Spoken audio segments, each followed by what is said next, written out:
I think they're doing two things. One is they're letting the government know in increasing numbers each week how important the judiciary, the judicial system, and not tampering with it is to them. What they're afraid of, what they're saying to the government is, Israel is a democracy. There's no reason to change it, and certainly not to make the kind of changes that you announced a week after taking office again.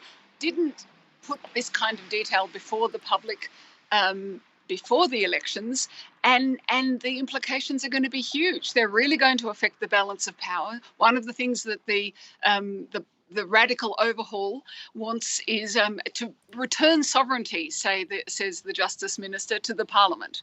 And that means overriding the Supreme Court, picking the judges, and all of that worries ordinary Israelis, and that's what they're coming out to say. We don't want this. We didn't vote for this. Stop this. Some sources in the country are saying it's a massive turnout tonight, perhaps over 100,000. Is there any chance these protests could make Netanyahu back down from his reform plans? That's an excellent question, and I don't think it's the end of these protests. I think the people and the government are going to be locking horns for a while.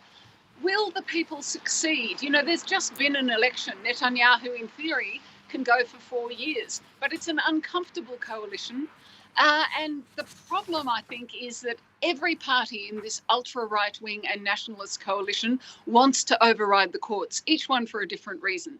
The ultra-Orthodox for their religious reasons. The settlers' parties don't want this liberal court interfering when they want to build settlements on Palestinian land, something the court has said is illegal. And of course, there's the corruption charges and the trial of Netanyahu himself and other members of the government who have criminal problems that the court has to oversee. So all of those together does make you think that this is, if there's ever a government that's going to do this, it's going to be this one, each one for their own selfish reasons within the coalition, and they're on a collision course with the majority of the nation, if not the majority of the people who voted for them.